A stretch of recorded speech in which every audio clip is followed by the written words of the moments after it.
MHI Khamis 15 September. Apakah yang dikatakan demensia dan apa pula Alzheimer? Apakah perbezaannya dan mengapa kita perlu ambil tahu? Ketahui mengenai penyakit Alzheimer dan demensia serta bolehkah kita mencegahnya? Sekarang ni kau rasa diorang bawa lari duit sambil nyanyi? Ya. DJ Hot FM menyerang studio MHI. Apa cerita yang AG, Fafau dan Johan ingin kongsikan buat penonton Malaysia? Bersama-sama mereka sebentar sahaja lagi.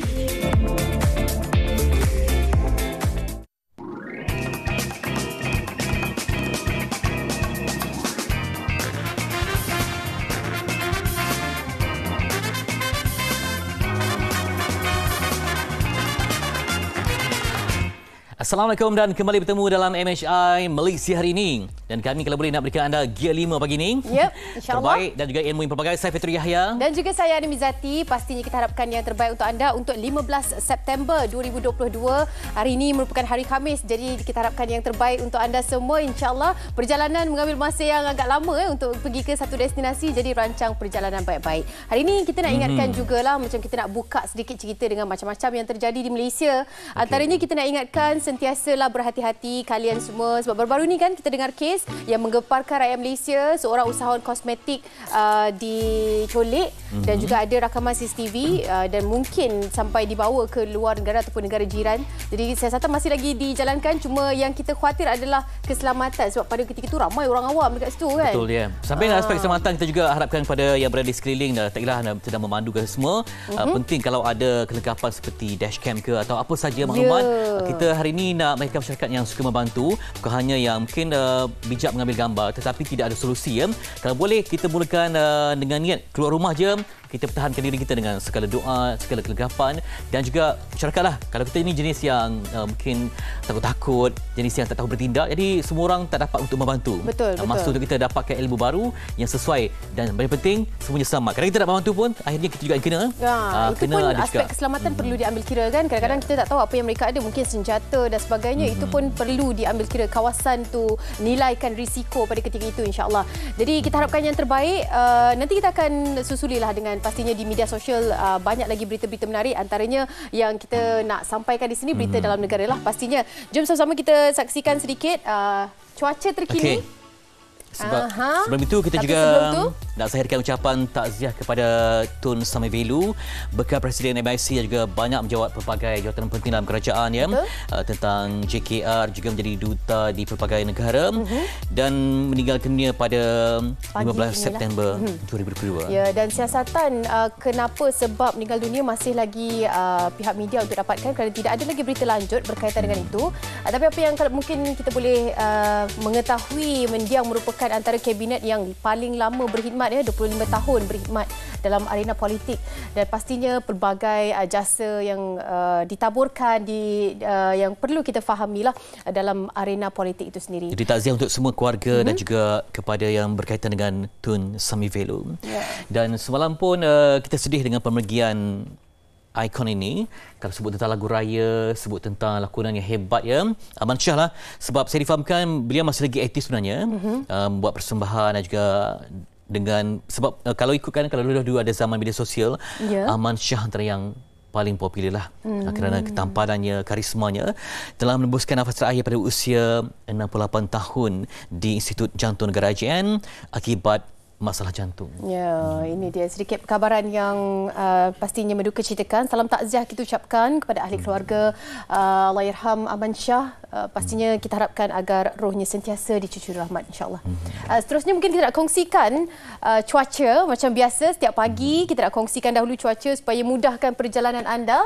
Itu dia nampak kalau ikutkan ini semua tempat dilaporkan hujan kecuali di wilayah Persekutuan Putrajaya yang nampak sikit bersinar, tempat lain dengan suhu yang agak rendah dan moga itulah sebab esok kan cuti, jadi mungkin ada yang nak ambil kesempatan untuk bawa keluarga bersantai semua. Pastikan kita merancang bagaimana pergerakan dan kalau ada halangan cuaca, mungkin tak bawa kita ke tempat yang berisiko. Ya, ini di Sabah Sarawak pula juga dilaporkan hujan di wilayah Persekutuan Labuan, Sabah mahupun Sarawak. Jadi rancang perjalanan anda sebaik mungkin. Kita harapkan yang terbaik. Mereka yang berada di pesisiran pantai elakkan supaya mungkin melakukan aktiviti air dan sebagainya supaya pantai kita di kawasan yang terjun, kawasan yang berisiko. Dan sebab kita pun memanglah besar yang dimaklumkan oleh meteorologi mungkin berlaku situasi banjir besar. Dan ini menuntut kepada kesiapsiagaan yang tinggi. Sebab kita pun ada pengalaman seperti ini. Jadi tidak salah kalau kita buat persiapan demi keselamatan. Ya, ribut petir juga diberi amaran di beberapa tempat, terutama sekali di Pulau Pinang, Kelantan, Terengganu pada waktu petang dan juga pada waktu malam ribut petir di 1-2 tempat di Kelantan. Di kawasan pedalaman Pahang juga dilaporkan ribut petir, hujan di wilayah Persekutuan Kuala Lumpur. Jadi ambil tahu bagaimana keadaan cuaca, terutama sekali di website ataupun portal-portal yang berkaitan, Jabatan Meteorologi dan sebagainya, untuk anda mengetahui isu semasa dan juga waktu sebenarnya cuaca bagaimana untuk anda rancang perjalanan, insyaAllah. Dan kita pun berada di zaman sosial yang mana mudah untuk akses maklumat. Jadi gunakan segala maklumat itu di ujung jari anda untuk dapatkan keperluan dalam merancang apa jua situasi. Kalau mungkin nak berkahwin ke, nak buat garden wedding ke semua. Kadang-kadang nak buat outdoor kan, sebagainya. Di luar kena ambil tapi tahu juga cuaca. tak mengizinkan. Baik, tak ada banyak lagi perincian. Tidak selesai berkongsi pada anda apa yang berlaku dalam ini di negara. Malaysia, kita nak kongsikan pula berita dunia, apa yang berlaku di luar Malaysia. Pastinya kita nak dahulukan sedikitlah, mungkin sedikit teaser perjalanan kerana Ratu Elizabeth dan juga cuti umum Britain pada 19 September dan juga pertawalan Raja Charles III dalam upacara penuh adat istiadat. Itu antara rangkumannya. Jom sama-sama kita saksikan berita dunia.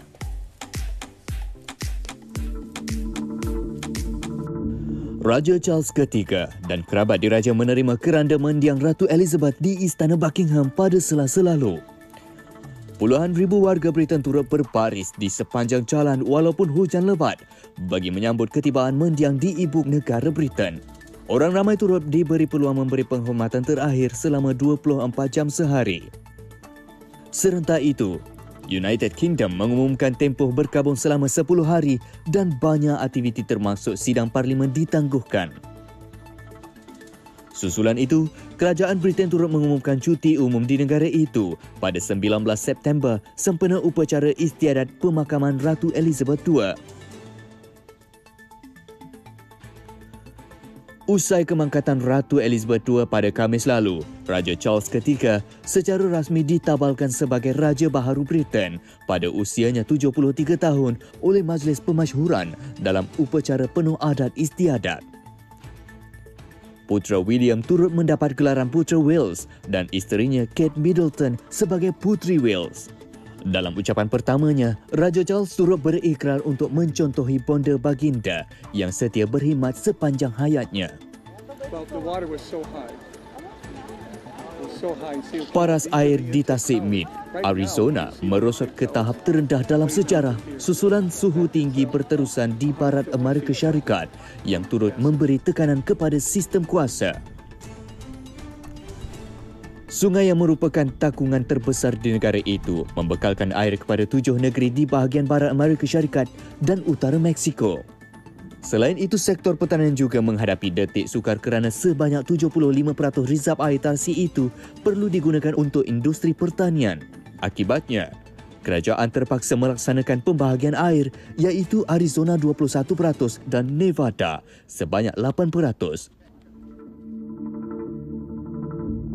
Pentadbiran Aeronautik dan Angkasa Kebangsaan NASA menunda pelancaran roket Artemis 1 ke bulan kerana terdapat kebocoran bahan api sebelum ini. Susulan itu pihaknya menyasarkan 27 September sebagai tarikh pelancaran paling awal namun bergantung kepada kejayaan pasukan kejuruteraan dalam menjalankan tugasnya. Tarikh seterusnya yang berpotensi untuk pelancaran ialah pada 2 Oktober. Sebaik dilancarkan, roket akan mengambil masa selama beberapa hari untuk kapal angkasa sampai ke bulan. Taufan Muifa kini meningkat menjadi taufan kencang dan dijangka bertambah besar ketika bergerak menerusi Laut Cina Timur sebelum tiba ke kawasan pesisir pantai daerah Zhejiang semalam. Amaran jingga dikeluarkan oleh Pentadbiran Meteorologi Pusat CMA China Berdasarkan ramalan pengkaji cuaca, pusat MUIFA yang berada di sekitar 490 km dari tenggara bandar Xiangshan di wilayah Zhejiang menjangkakan kawasan itu bakal dibadai ribut yang kuat. Kerajaan China turut bersiap sedia untuk memindahkan penduduk yang terjejas dalam taufan itu. Seputar berita dunia kami laporkan untuk anda dan pasti menjadi tumpuan pastinya di kota London tentang bagaimana pengurusannya, sebab ini ialah kita tak pernah melihat dalam tempoh yang betul lama. Betul. 70 tahun bayangkan pemerintahan, jadi pastinya ada sesuatu yang bermakna untuk didokumentasikan.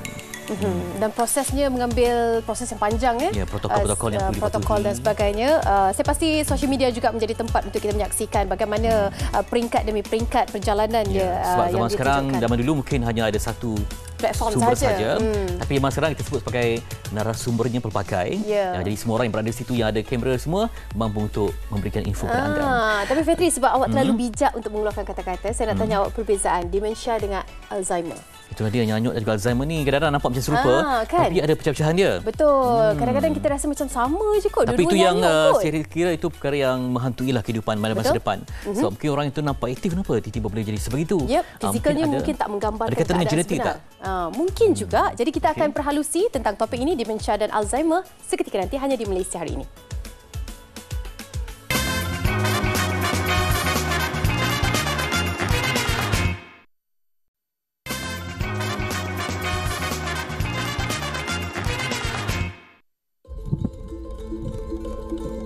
Apakah yang dimaksudkan dengan penyakit demensia? Baru-baru ini, Menteri Kesihatan Khairy Jamaluddin memaklumkan mengenai tahap kesihatan bapa mertuanya yang juga bekas Perdana Menteri Tun Abdullah Ahmad Badawi atau Pak Lah mengidap penyakit demensia. Pak Lah memang ada demensia. Dan demensia beliau dalam satu keadaan yang sudah merosot. Sudah pasti nama ahli keluarga pun dia tak boleh nak sebut. Tak tahu. Menurut kenyataan, kesihatan Pak Lah yang kini berusia 82 tahun mula menunjukkan perubahan selepas bersara pada 2009 ketika usianya 70 tahun. Antara yang dialaminya ialah tidak tahu nama sendiri, tidak mengenali isteri serta ahli keluarga yang lain. Namun, apakah sebenarnya yang dikatakan sebagai demensia? Apakah perbezaannya dengan Alzheimer?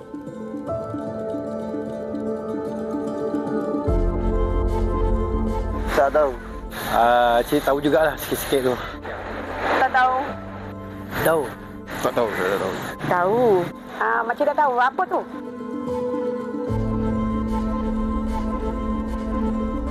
Perbezaannya rasa makcik Alzheimer lagi teruk tak?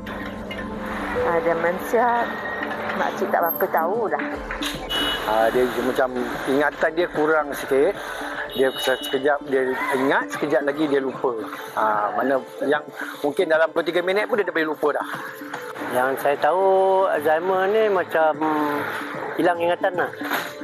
Mana dia pelupa, nyanyuk macam tu lah. Yang demensia ni baru tahu lah, baru tahu. Makcik dapat tahu daripada mana? Kes mana yang... Kes Pak Lah. Baik, secara mudahnya ramai mungkin dah ada bayangan idea apa itu Alzheimer ataupun dan juga nyanyuk, tapi mungkin dari segi ilmiahnya ada lagi pecahan dia. Betul. Mungkin berbezalah dari segi ini menyumbang pada ini. Memang nampak teknikal, tapi kita akan bincangkan dengan cara yang mudah untuk pahaman semua. Betul. Dan kalau kita nak bersama bawakan topik ini, tapi mungkin ini anda boleh anggap 2.0 lah, rentetan daripada pemahaman yang lebih dalam lagi berkaitan dengan perbezaan demensia dan juga Alzheimer. Mungkin dalam kalangan penonton-penonton kita, Malaysia hari ini juga ada yang 60 tahun ke atas ataupun menjaga warga emas yang nak bertanyakan soalan, ada pengalaman yang nak dikongsikan, persoalan yang nak ditanya, boleh saja hubungi kami di 0377261603. InsyaAllah kita akan bersama dengan pakar untuk menjawab persoalan anda. Itu dia, pakar dimasukkan ialah Profesor Madya Dr. Asrini Abdul Razak, pakar perunding Sekretari Universiti Sains Malaysia USM, dan kita nak berbincang secara ilmiah mendalam lagi. Apa jua soalan anda lontarkan di Facebook MHR ataupun di talian yang disebutkan tadi. Assalamualaikum Prof. Waalaikumsalam warahmatullahi. Terima kasih Prof bersama dengan kami. Kita akan ada satu perbincangan, insya-Allah objektifnya adalah untuk memahamkan rakyat Malaysia lah perbezaan antara demensia atau penyanyuk ni dengan Alzheimer. Mungkin sebagai mukadimah atau permulaannya Prof nak kongsikan apa perbezaan yang perlu kita fahami dengan bahasa yang mudah untuk kita faham perbezaan demensia dan juga Alzheimer ni. Silakan Prof. Okey, terima kasih Terima kasih cuba tiga. Sebenarnya demensia adalah bahasa perubatan. Kalau bahasa Melayu zaman-zaman dulu kita guna perkataan nyanyuk. Okey. Cuma nyanyuk kadang-kadang salah artikan pelupa yang biasa berlaku pada warga emas. Okey. Jadi term ataupun terminologi demensia diguna pakai dalam perubatan, iaitu merujuk kepada penurunan fungsi pemikiran. Bukan sahaja ingatan tetapi fungsi-fungsi pemikiran yang lain atau bahasanya fungsi kognitif lah. Okey. Jadi bukan sahaja ingatan yang lupa tetapi fungsi-fungsi yang lain seperti keupayaan membuat keputusan, keupayaan untuk berkomunikasi, keupayaan untuk menguruskan diri, orientasi dan sebagainya. Jadi demensia merujuk kepada pengecutan sel otak. Cumanya apa beza dengan Alzheimer? Alzheimer adalah sejenis demensia. Cuma Alzheimer disease ni yang paling lazim, demensia yang paling lazim berlaku dalam 60 hingga 80%. Jadi demensia tu lebih kepada kita panggil bahasa yang merujuk pada nyanyuk yang patologi, yang mana tidak normal. Okey. Jadi itu yang orang selalu tertukar. Alzheimer ni demensia ke? Demensia tu bukan Alzheimer. Sebenarnya Alzheimer adalah sejenis demensia. Bermaksud dia juga pecahan daripada bentuk-bentuk nyanyuk yang ada. Baik doktor, mungkin dapat diterangkan kalau kita ni bimbang mungkin dah masuk usia ataupun tahap fasa hidup tertentu. Jadi kalau macam penyakit lain kita ada buat ujian kalau macam darah tinggi semua, pasal semua kita ambil darah segala bagai. Tapi dalam konteks nyanyuk ni apa mungkin ujian-ujian yang perlu dibuat untuk mengetahui tahap kita berada di mana? Bimbang nanti kita dah masuk ke hujung-hujung terus masuk ke fasa yang mungkin sukar untuk dicegah lagi. Mungkin dapat doktor terangkan. Okey. Untuk penyakit demensia ini apa yang berlaku adalah sel-sel otak mengecut. Okey. Mati. Jadi ada banyak sebab sel otak tu mati, sama ada disebabkan oleh penyakit Alzheimer iaitu pengumpulan protein yang tak normal dalam otak ataupun disebabkan oleh berlakunya strok kecil di otak sahaja, disebabkan oleh darah tinggi yang tak terkawal, kencing manis yang tak terkawal, jadi berlakunya strok-strok kecil ini. Okey. Jadi macam mana kita nak kena pasti? Biasanya dalam peringkat awal gangguan tu kita tak perasan sangat sebab dia tak mengganggu fungsi harian. Tetapi bila masa kita panggil mild cognitive impairment ataupun gangguan kepada fungsi kognitif yang sedikit, yang ringan. Yang ni biasanya kita ada masalah dari segi kita nak menggunakan gadget-gadget. Tapi dia tak ganggu fungsi harian. Mungkin kita tersalah tekan button ke, kita tak ingat kat mana, sikit saja. Yang kat sini adalah yang kita patut kena pasti, betulkah aku ada apa-apa ke kat sini? Sebenarnya kat sini intervensi awal boleh dilakukan untuk mencegah berlakunya penyakit demensia. Okey, saya contoh dekat slide ni adalah contoh Alzheimer, sebab penyakit Alzheimer ataupun Alzheimer disease yang paling lazim, 60 hingga 80% demensia akibatnya adalah penyakit Alzheimer. Jadi bila peringkat awal Alzheimer tu dia sikit saja, tapi bila dah teruk macam contoh Pak Lah, mungkin dia dah peringkat pertengahan dan teruk. Yang tu yang bergantung sepenuhnya kepada penjaga. Okey, doktor, warga emas 60 tahun ke atas, tetapi kita nak tahu juga adakah Alzheimer ataupun demensia ni boleh berlaku pada mereka yang bawah usia 60 tahun? Yes. Okey. Sebenarnya kita panggil biasanya Alzheimer disease, kita rujuk Alzheimer sebabnya Alzheimer yang paling lazim berlaku untuk warga emas 65 ke atas. Tapi bila kita lanjut usia 90, lagilah 3 kali ganda risiko kita. Untuk yang kita panggil young onset ataupun onset yang muda boleh disebabkan oleh penyakit lain. Contohnya penyakit jenis vaskular yang tadi umbrella tadi, vascular dementia. Vascular dementia disebabkan oleh kita panggil sel-sel otak tu mati disebabkan oleh berlakunya stroke kecil di dalam otak. Maksudnya dia tak sampai stroke besar yang menyebabkan kita lumpuh anggota badan. Tapi komplikasi kencing manis, darah tinggi. Yang ini biasanya berlaku di peringkat awal berbanding penyakit Alzheimer. Penyakit Alzheimer biasanya lazim berlaku di peringkat usia tua. Namun sekiranya kita ada sejarah keluarga, maksudnya faktor sejarah keluarga, kemungkinan untuk kita dapat penyakit Alzheimer lebih awal itu ada. Sebab dia faktor keturunan. Macam kita ada banyak-banyak faktor-faktor lain, penyakit-penyakit saraf lain yang menyebabkan berlakunya demensia. Kes-kes begini boleh menyebabkan berlakunya demensia di peringkat muda, peringkat awal, kita panggil young onset dementia.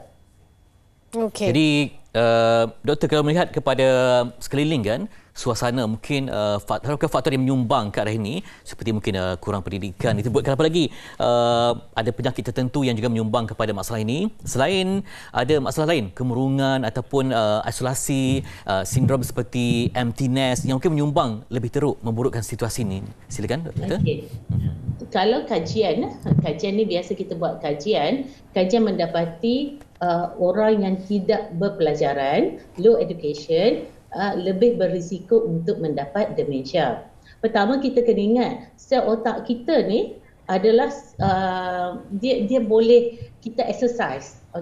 Jadi kalau mereka yang betul dalam Quran kata bacalah Quran boleh mencegah nyanyuk, kadang-kadang disebabkan oleh faktor-faktor begitu. Tetapi kalau kita lihat dari segi risiko, sebenarnya adalah penyakit-penyakit vaskular yang menyumbang banyak kepada berlakunya demensia, seperti stroke, darah tinggi, kencing manis.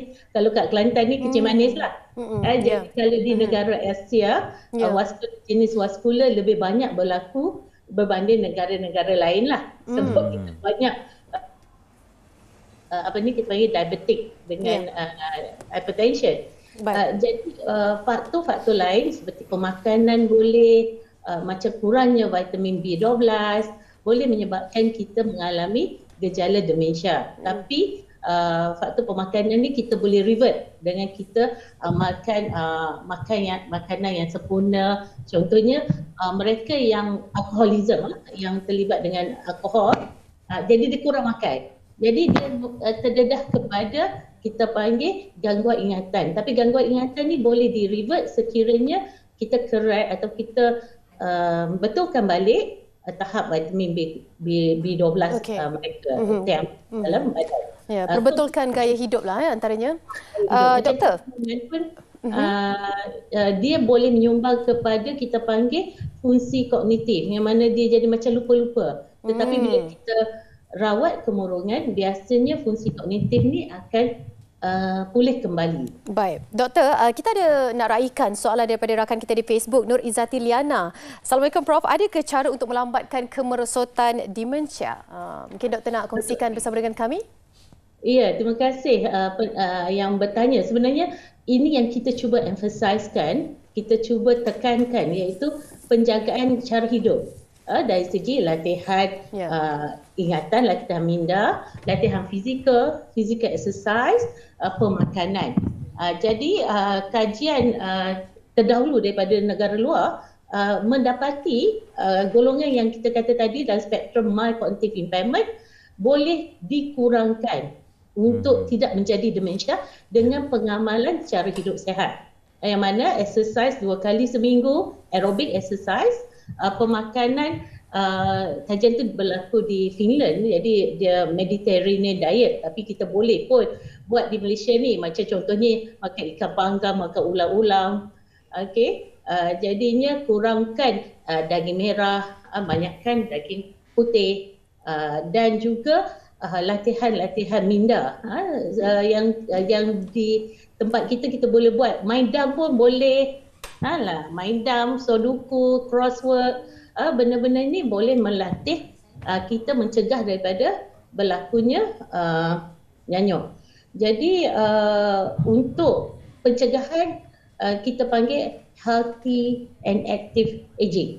Kalau untuk orang tua, tapi untuk orang muda kita memang mengamalkan cara hidup tu daripada awal. Sebab kajian kami mendapati kalau kita lihat daripada sel-sel, perubahan sel berlaku seawal 30 tahun di otak, tapi fizikal kita normal.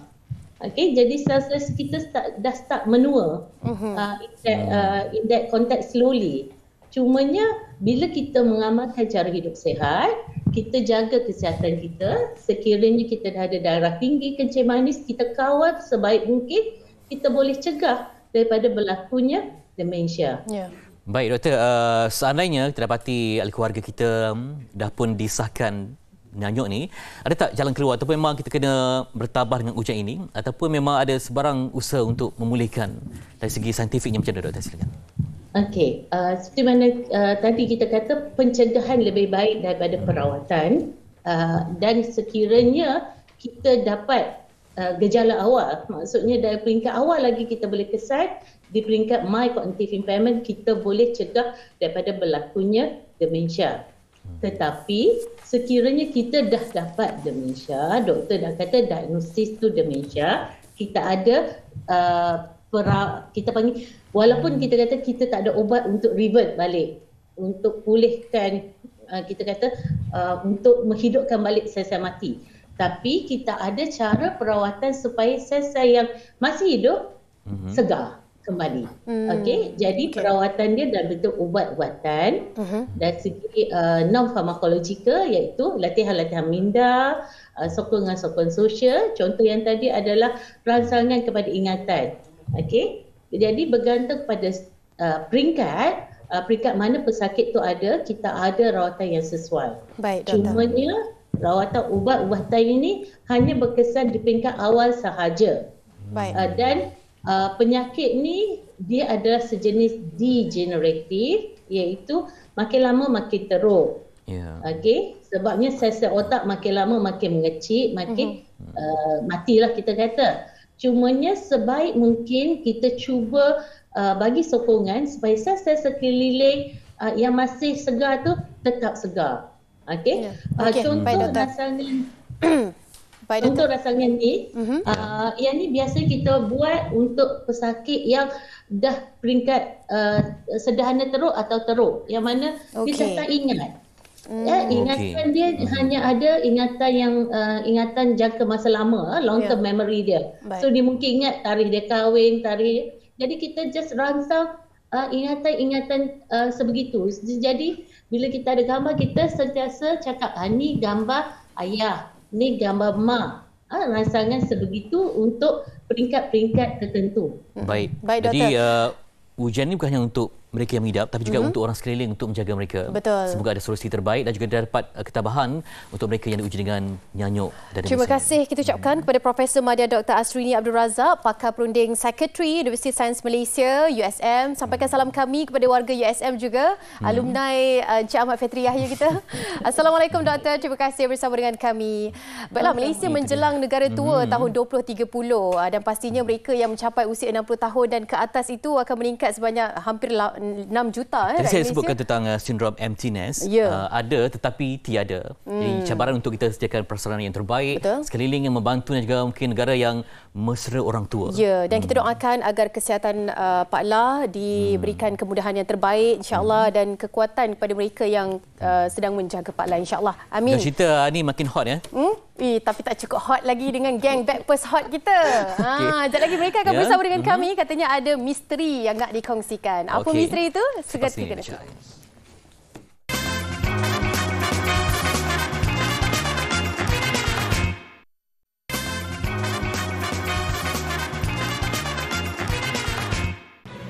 Sekarang ni kau rasa diorang bawa lari duit sambil nyanyi? Ya, 10,000. Macam yang mana satu muka dia? Tak ingat pula. Tapi dia asyik nyanyi je lagu. Lirik dia macam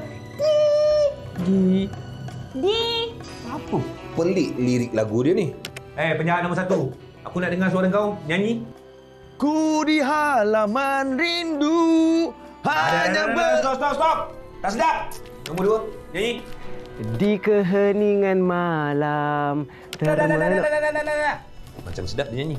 Bukan yang ni penjahat nombor 3. Aku nak dengar suara kau. Duit, di mana kau duit? Duit, hutangku membukit. Siapa nombor 3 ni? Lirik dia. Duit, di mana kau duit? Kau memang betul, Farah. Hot FM. Kembali di Malaysia hari ini, Anim. Nampaknya mereka sedang mencari pemenang. Oh, ya? Untuk misteri lagu di Hot FM. Itu dia. Saya bersama dengan pengacara baru Malaysia hari ini. Betul, terima kasih, Anim. Yang dahulu pernah bersama dengan kami. Itu dia. Fafau bersama dengan kita. Yes, hari ini, Anim, sebenarnya kita nak temu bual dua orang jejaka hot. Boleh. Kita bersama-sama bergandingan. Betul. Nak temu bual dua jejaka hot. Harga bawang bawa RM2. Wow. Yang terlalu hot di sebelah sana. Relax sangat.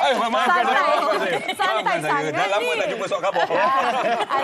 Duduk sana. Saya takut nanti macam orang keliru yang mana satu. Mana kawan awak yang lagi satu tu? Yang mana? Ikan kekek mak iloi-iloi. Ikan gama mak ilai-ilai. Di sebelah sana kalau awak nak tahu. Kita bersama dengan Johan, AG dan juga Fafa. Terima kasih banyak-banyak Backpast Hot bersama dengan kita. Kita tak cukup hot lagi kan? Malaysia hari ini tak cukup hot. Hari ini mereka datang baru dia hot-hotkan keadaan. Okey. Pertama sekali kita nak tanya, kalau AG dengan Fahor dia dah ada gel tu sebelum ni. Johan masuk dia macam makin bergel-gel. Tapi sebenarnya secara jujurnya lah kalian, macam mana keserasian bertiga ini sepanjang. Tak suka lah. Jujur sangat. Kita orang dah unfollow each other. Unfollow je, block. Tak nak social media kita tak nak ikut dah. Social media dia je. No, actually kalau nak ikutkan semakin hari daripada first day kami bersama, semakin hari semakin blend. Kami semakin blend. So alhamdulillah we know each other. Dia kekuatan masing-masing dan kekurangan masing-masing. Dan kekuatan seseorang itu menutup kelemahan dua orang ni, dan kelebihan seorang ni menutup kelemahan dua orang ini. So kita melengkap each other. Alhamdulillah. So sweet. Kan dah hafal. Dah ada. Tapi selalunya bila dekat live tu kekurangan tu dijadikan bahan lah. Tidak pernah so far belum setakat ni hampir sebulan. So far kelemahan saya tu nampaknya mereka tidak cover line. Ya, sebab kekurangan tu kita boleh implementkan sebagai satu kekuatan. Kan? Itu konten tu. Yes. Menarik. Okey, bila kita dengarkan kalian bertiga, pastinya mereka dah rindukan generation ini tau. Dia datang daripada pelbagai generasi. Betul. Kan? Dan latar belakang yang berbeza lah. Kecuali kalian berdua memang penyampai. Macam sekarang ni mungkin setiap minggu anda ada aktiviti. Contohnya piknik. Oh kan? yes. Kan? Itu pun antara tarikan juga bagi mereka yang nak jumpa kalian secara langsung. Yep, mungkin Eji nak kongsikan juga. Sebab biasa kalau konsep kita pergi buat show dekat mall ke dekat mana-mana, dia ada satu stage yang akan membezakan antara kita dan juga mereka yang datang. So konsep piknik ni memang menarik sebab sama-sama level. Maknanya performance akan dilakukan di padang. Kalau dia rasa nak buat nyanyi kat tepi pakcik, dia boleh nyanyi tepi pakcik. Kalau dia rasa macam nak sambil duduk lepak santai, dia nyanyi sama-sama. So, apa yang kita nakkan ialah tiada keterbatasan antara penyampai dan juga dia pantang. Dia pantang. Abang Eji kaya dia. Dia dah sengih dah. Kalau kita tengok, itulah kita punya humor. Manusia kalau kita lepak macam kedai kopi pun, pantang seorang cakap salah, mesti ada yang tegur. Mesti bahan. Itu real friend. Betul. Dia kalau kawan yang macam baru kenal, malu-malu sikit nak tegur kan. Macam senyap. Macam Fafau ni kan, macam tak apalah, dia salah, tak apalah. Tapi dekat Backpast Hot, dia tak boleh salah. Salah dia kena. So lagi satu saya nak tambah, dekat piknik hot, kenapa kita buat ala-ala piknik, sebab kita buat dekat padang. So tak semua orang nak pergi padang. Jadi yang datang ke piknik hot tu, kita tahu itu adalah pendengar setia kami. Kalau genuine kalau kita buat tempat-tempat yang macam dalam mall contohnya, sebab kita pun buat dekat sebelum ni. So kita buat dalam mall, kita tak tahu sama ada dia pendengar ataupun dia pengunjung ke, kan? Dia yang jual barang-barang tu ke, kita tak tahu. So bila kita buat piknik ni, kita dapat dapat trace yang mereka ni adalah betul-betul pendengar Hot FM. Itu dia. Selain daripada Piknik Hot, mereka ada bersarapan juga bersama dengan rakyat Malaysia. Tapi yang paling kita nak kongsikan ni Misteri D. Yap. Misteri D. Lagu di Hot FM ini yang mana ada banyak lagu dekat Malaysia ni dah ataupun yang selalu kita dengar dekat radio ada mengandungi perkataan ataupun sebutan konsonan D tu. D. DI. Bukan D sahaja. Di dunia. Di sana hanya diam. Lagi. D. Sambung D. Kalau okey, John. Dia rinduku berbunga rasa sayang. Boleh tu. Boleh lah. Dia Isabella. Boleh lah. So kena cari D tu dekat mana. Okey. Just bagi tahu kita orang nama lagu dengan siapa penyanyinya. Tak payah bagi tahu D tu dekat mana, tak apa. Just bagi tahu je. Oh, ini Isabella, Amy, search. Okey, betul. Okey. So, sampai sekarang kita ada wang terkumpul RM3,500. Belum ada lagi yang belum. So far belum. Ini adalah sebahagian daripada RM10,000 yang memang korang kena grab secepat mungkin lah. Dia pun tak dapat tolong. Menteri Kewangan. Kami ada Menteri Kewangan. Oh, ya. Maaf, saya lupa kepada Menteri Kewangan Hot FM. Big Boss kami, Tan Sri Jo. Mentang-mentang dia dah salam dengan kita punya Perdana Menteri. Dan saya sekali lagi saya nak kenalkan, saya untuk Backpast Hot ni, saya lah ketua keluarga. Ketua keluarga. Macam mana pun dia buat keputusan. Kena pergi kat dia dulu. Kan, macam mana pun berbalik kepada ketua keluarga kita. Jadi sampai bila ya ketua keluarga pertandingan ini berlangsung? Itu dah cantik pula soalan. Mungkin pembantu boleh bantu. Kita akan buatkan dalam masa lebih kurang 2 minggu macam gitulah. Sebab ada banyak lagi sampai dah dapat. Kalau katakan dalam minggu ni dah habis 10,000, AG akan keluarkan lagi bajet. Ya, sebagai Menteri Kewangan Hot, saya actually I prefer dia orang tak menang lah.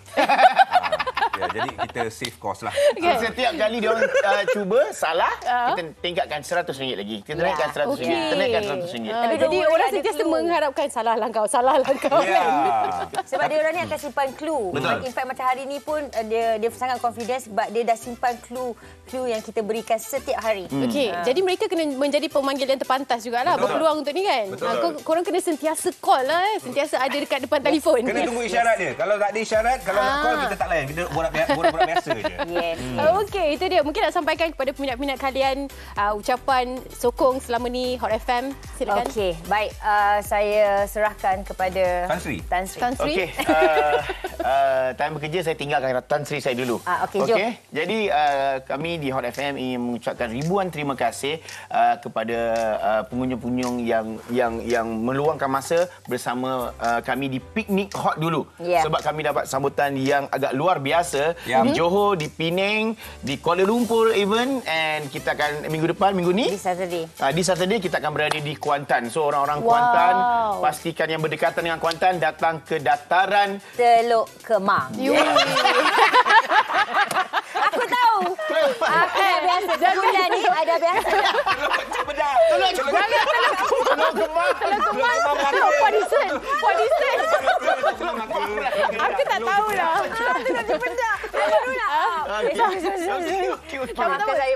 Tolong cut yang salah-salah tu kita jangan masukkan. Silakan AG nak sampaikan sesuatu. Terima kasih kepada anda yang terus menyokong Hot FM, yang sentiasa dengar kami walau di mana anda berada. Bab bajet cuma jangan bimbang, kita dah ada peruntukan. Call je sebab kita akan bantu anda untuk menang sedaya mungkin. Anda boleh menang bersama dengan kami. Yang paling penting korang enjoy. Terima kasih. Saya je sebagai ketua keluarga. Again guys, Teluk Cempedak Kuantan. Yang betulkan aku pun. Okey, dan saya nak beritahu kalau boleh bawa piknik, memang makanan betul-betul. Macam memang lepak, bawa ada bawa bekal dan sebagainya. Lempeng pun boleh. Dan petang semua boleh cicah dengan sambal. Boleh.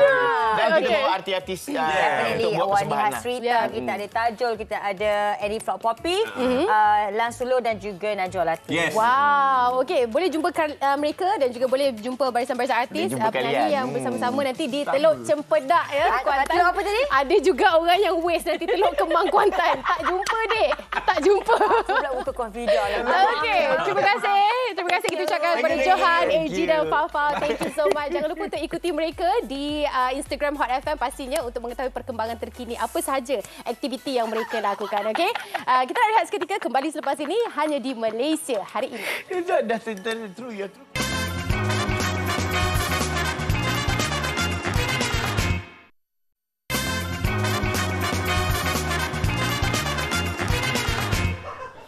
Kembali bersua dalam Media, kita bawakan pelbagai info yang manfaat untuk anda. Kali ini untuk menyumbang pada pembinaan masjid yang masih berterusan, dan kita nak fokus saja kepada wakaf pembinaan Masjid Al-Ulum wa Thaibah pada Remis Perak Darul Rizwan bersama dengan Ustaz Jafri Abu Bakar sebagai penawai bas dan juga duta khas untuk jatuhan kuasa pembangunan masjid ini. Assalamualaikum Ustaz. Waalaikumsalam warahmatullahi wabarakatuh. Baik Ustaz, kita tanpa jemu ya untuk terus membangunkan, mengutip dana untuk membangunkan masjid ini. Jadi mungkin perkembangan dapat Ustaz laporkan untuk semua yang telah pun menyumbang dan masih lagi mencari ruang dan peluang untuk kita kumpul sebanyak mungkin agar dapat dilaksanakan pembinaan dan juga penubuhan masjid ini. Silakan. Baik, bismillahirrahmanirrahim. Assalamualaikum warahmatullahi wabarakatuh. Alhamdulillah wassalatu wassalamu ala Rasulillah wa ala alihi wa sahbihi wa man tabi'alah. Pertama-tamanya saya ucap terima kasih. Kami mengambil kesempatan untuk mengucapkan terima kasih kepada pihak TV3 Malaysia Eye kerana sudi untuk menjemput kami untuk salihat simak program Temu Bual Bicara ini. Dan untuk makluman tuan-tuan yang masih belum mungkin mengetahui, Masjid Al-Ulum wa Thaibah ini diasaskan, dibangunkan oleh Madrasah Al-Ulum wal Qiraat yang telah tertubuh semenjak daripada tahun 2013 yang lalu, dan subhanallah sampai waktunya untuk kita bangunkan masjid kita sendiri, dan subhanallah dan beroperasi di Kampung Tebuk Yan 2 Pantai Remis Perak, dan telah mendapat kelulusan pembinaannya pada tahun 2020 daripada Majlis Agama Islam Negeri Perak. Dan majlis ini dibina di tanah berkeluasan 42 ekar bersebelahan dengan madrasah itu sendiri. Selain daripada aktiviti solat, dia juga kita sebagai tempat untuk kita anjurkan pelbagai aktiviti pengajian agama, khusus haji dan umrah, pengajian Al-Quran dan hadis, serta aktiviti-aktiviti ibadah pada bulan puasa dan sebagainya, dan bagi memenuhi keperluan hampir 17,000 orang penduduk sekitar Pantai Remis Perak dan kawasan sekitarnya, termasuk juga bagi memenuhi keperluan-keperluan pelajar tahfiz di Madrasah Al-Ulum wal Qiraat yang berjumlah berangkar lebih kurang 300 orang pada setiap sesi-sesi pembelajaran. Dan saya semak projek pembinaan telah pun bermula semenjak daripada tahun 2020 yang lepas, dan kita jangkakan akan siap sehingga hujung tahun 2022 ini insya-Allah. Jadi kutipannya macam tu Ustaz, mungkin dah bertambah ataupun nak capai target tu jauh lagi ke macam mana? Tuan-tuan, saya nak mengambil kesempatan ini untuk mengucapkan jutaan terima kasih, dan kami doakan supaya Allah menggantikan dengan sebaik-baik ganjaran dan kebaikan kepada semua yang telah menginfak ataupun telah memberikan sumbangan semenjak daripada awal penubuhan hari itu ini, subhanallah. Dan alhamdulillah kita telah pun mencapai kutipan sebanyak 15 juta daripada keseluruhan 25 juta yang kita target untuk menyempurnakan seluruh projek kita ini. Jadi kita ada 10 juta ringgit lagi insya-Allah, dan kami menyeru semua daripada tuan-tuan sekalian untuk terus menderma tanpa was-was, dan kita sangat berasa bersyukur kerana rakyat Malaysia ni sangat-sangat memahami akan betapa pentingnya konsep infak yang sebenarnya. Tuan-tuan, bukan sekadar solat tempat kita ni, di sini juga kita akan adakan majlis ilmu, kita akan himpunkan masyarakat untuk bersama-sama berkumpul, bergotong royong dan berkeluri serta berita gembira untuk mereka musafir. Di sini juga kita sediakan tempat yang selesa, bermakna dia akan menjadi satu pusat untuk masyarakat di sekitar Pantai Remis Perak untuk bertemu dan berkumpul. Dan yang paling dan lebih unik lagi tuan-tuan tak perlu risau sebab Masjid Al-Ulum wa Thaibah ini tanahnya adalah tanah berstatus wakaf, dan haknya itu dipegang oleh Majlis Agama Islam Negeri Perak, di mana dia tidak boleh lagi diubah milik. Dan kalau ada siapa yang risau dan takut tentang status wakaf yang berubah-ubah, jangan risau sebab kita duduk di bawah Majlis Agama Islam Negeri Perak. Jadi saya nak mengajak tuan-tuan dekat sana, individu ke korporat ke, sama-sama untuk mengambil kesempatan ini untuk berinfak bagi pembinaan Masjid Al-Ulum wa Thaibah di Pantai Remis Perak ini insya-Allah. Jadi Ustaz, pastinya bila sebut tentang infak, wakaf, sedekah sebagai ini, pasti kita memerlukan kepada satu motivasi untuk mendapatkan kebaikan dunia akhirat. Jadi mungkin dapat Ustaz ceritakan bagaimana infak ini mampu memberikan kesejahteraan kepada diri kita, kepada mungkin arwah ibu bapa kita, kerana ia mengalir terus sampai ke akhirat dan berkekalan sebagai syurga. Silakan Ustaz. Amin. Tuan-tuan, Allahumma salli ala Muhammad. Yang paling penting, yang paling istimewa tempat bila tuan-tuan infak kepada tempat kita ni ialah kita membangunkan madrasah atau masjid yang duduk di dalam madrasah. masjid yang nak kita bangunkan ini bukan sekadar beroperasi sebagai tempat solat 5 waktu, tetapi dimanfaatkan sepenuhnya oleh para pelajar yang berada di situ untuk menuntut ilmu. Jadi subhanallah, Nabi SAW menyebutkan idza mata ibnu abdin qata alam ila thalath. Bila mati saja anak Adam maka terputuslah segala amalannya kecuali 3 perkara. Sedekah jariah, sedekah jariah, al-ilmu yang tafi'u bihi, ilmu yang bermanfaat, dan awan salih yad'ulah, doa anak yang soleh mendoakannya. Subhanallah, kita mengharapkan ketiga-tiganya ini ada pada pembangunan kita ini. Sebab yang pertamanya memang kita nak bangunkan masjid, satu benda yang akan kekal berada di situ dan tidak boleh berubah-ubah lagi. Yang keduanya ialah ilmu yang bermanfaat. Di sini akan ada para pelajar yang akan menuntut ilmu, yang akan subhanallah mudah-mudahan satu hari nanti akan menyampaikan ilmu ini kepada masyarakat dan akan berterusan sehingga ke hari kiamat. Dan yang ketiganya tuan-tuan, doa anak yang soleh. Di sini kita tak lepas daripada kita membimbing akhlak anak-anak kita ini yang belajar di tempat kita ini, dan mudah-mudahan mereka jadi anak-anak soleh yang mendoakan ibu dan ayah mereka. Maka subhanallah, kita akan dapat 3 in 1 tuan-tuan, mudah-mudahan insya-Allah. Dan kalau tidak ada madrasah ini maka tidak adalah sedekah jariah, tidak adalah ilmu yang manfaat, dan tidak adalah doa anak yang soleh yang kita sebutkan khusus untuk pengajian kita di tempat kita ini. Maka subhanallah tuan-tuan, dia terhasil daripada sumbangan dan wakaf yang tuan-tuan infakkan, tuan-tuan wakafkan. Mudah-mudahan insya-Allah ketiga-tiganya amal ganjaran tersebut akan kita peroleh nanti di hari kiamat. Bahkan kelebihan-kelebihan bersedekah Allah telah janjikan waktu kita hidup dekat dunia lagi. Nabi SAW menyebutkan tidak akan berkurang harta orang bersedekah, dan Allah juga menyebutkan Allah akan gantikan dengan yang lebih baik insya-Allah. InsyaAllah, kita juga kalau ada masa boleh sampai ke masjid ini yang terletak di Kampung Tebuyan 2, Pantai Remis, Perak. Terima kasih Ustaz berkongsi menyeru kepada infak untuk bina masjid dan juga kampus ilmu di Tebuyan, Pantai Remis. Ustaz Jafri Abu Bakar, pendakwa bebas berangkat Duta Khas Jawatan Kuasa Pembangunan Masjid Al-Udum Wa Taibah, Pantai Remis, Perak. Baik, juga nak berkongsi kepada anda banyak lagi sisipan ilmu, dan kita dalam hidup ini perlu ada pelbagai perhentian ya. Kena pandai bersinggah pada sana sampai sini. Yang penting kita bergerak. Yang terakhir. Okey, kita di Malaysia hari ini nak kongsikan sisipan akhbar. Kita mulakan dengan berita harian. Pilihan kita adalah di bawah ini. Malaysia tidak mungkin alami kemelesetan ekonomi. Sedikit saya bacakan di sini. Malaysia tidak mungkin terjerumus dalam kemelesetan ekonomi kerana struktur kepelbagaian ekonominya kurang bergantung kepada komoditi selain mengamalkan dasar pragmatik dan responsif. Itu apa yang dikabarkan oleh Pengerusi Bursa Malaysia Berhad, Tan Sri Abdul Wahid Omar. Jadi halaman lanjut di halaman 4 berita harian anda boleh dapat tahu bagaimana yang dikatakan Malaysia ini tidak mungkin alami kemelesetan ekonomi. Baik, kalau saya kongsikan di NXT boleh ya? Ini tentang buy now pay later trap. Kita nampak macam nampak macam nak memiliki padahal kita tak mampu pun, tapi betul. Sebab buy kemudian ramai yang terperangkap. Hati-hati sebab ini ada skim yang menjerat anda. Nampak macam senang, kita pernah bincangkan di MHI, tapi hati-hati ya, kalau tak mampu, buat cerita tak mampu, betul kita senang, tak ada hutang-hutang yang menjerat di kemudian hari. Ya, mereka yang bawah umur 25 tahun pun sekarang dah ada yang muflis ya, disebabkan terpedaya dengan buy now pay later trap ni. Okey, jom kita saksikan di harian Metro halaman 10 yang kita nak kongsikan bersama dengan anda ni. Ini kabarnya jijik, meloyakan sungguh kerana bertaburan bulu ayam di sekitaran dan juga pusat sembelihan ayam abai kebersihan. Anda dapat saksikan gambaran di situ operasi bersepadu yang dilakukan oleh pihak DBKL dan juga IWK dan SPAN di sebuah pusat penyembelihan ayam di Ceras. Katanya pekerja asing didapati tidak mengambil suntikan typhoid. Jadi pemeriksaan berkala ataupun pemeriksaan operasi seperti ini perlu dilakukan demi menjamin keselamatan dan juga kebersihan kan, sebab ayam tu walaupun sembelih tetapi bagaimana dengan kebersihan sebenarnya yang kita makan harian tu. Okey, itu di harian Metro. Dan di utusan ini tentang 30 tahun ya, 3 dekad menderita pencemaran babi. Aliran anak sungai parit yang berwarna hitam, 7,000 penduduk hidup bau busuk. Ini sebenarnya tak jauh di Sepang. Jijik kotoran juga meloyakan. Semoga ada pihak membantu kerana terdapat 198 kandang ternakan babi di Kampung Ladang Tumbuk dengan anggaran 200 ekor babi diternak pada satu masa untuk pasaran tempatan dan luar negara.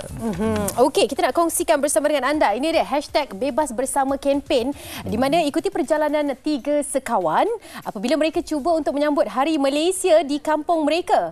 Saksikan drama pendek komedi berjudul 3 Sekawan di TV3 pada 16 September jam 9 malam dengan #bebas bersama. Jom kita saksikan imbasan yang kita saksikan.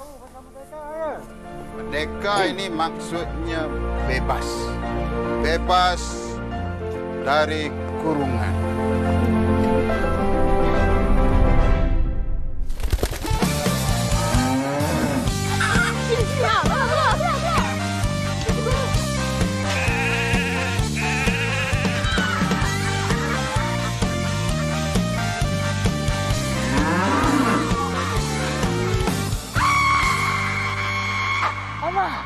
Apa? Ayo! Budak-budak sekarang ni langsung tak tahu erti kemerdekaan benarnya. Okey, wajah Malaysia yang pelbagai. Ya, kalau macam awak ni Cici Rizky ada macam kadang-kadang dusun ya, ada tak orang tersilap? tak ada. Orang banyak, kalau saya tak make up lain tau. Dia kalau saya make up dia nampak wajah lain. Macam Kita Borneo cuba kan. untuk macam wajah-wajah Pan Asian tapi tak dapat lah kat situ. Macam awak ni wajah kesucian. Itulah dia, Melayu Deli. Apa-apa wajah kita seperti wajah Malaysia yang dirindui. Dan semalam pun berlangsung Suara Malaysia, Suara Merdeka. Dan Fetri merupakan antara tetamu jemputan yang VVIP di sana. Okey, ada yang menyanyi, ada yang sangguplah pekerja ni keluarkan masa untuk persembahkan vokal mereka. Ini kami tinggalkan anda dengan suara mereka ini yang mana terlibat ada Tok Ki sebagai juri untuk memberi kejuaraan kepada yang layak. Jadi sama-sama kita saksikan dengan bingkisan yang kita tinggalkan anda. Jangan lupa untuk ikuti kami esok. Assalamualaikum. Bye. Selamat Hari Malaysia. Di sini lahirnya sebuah cinta, cinta yang semarakkan. Keazaman membara di jiwa, menanti saat bebas merdeka. Ini lagu Melayu, rentak dulu warisan bangsa, nadang pindu hidangan delata, endang bersama. Keasyikan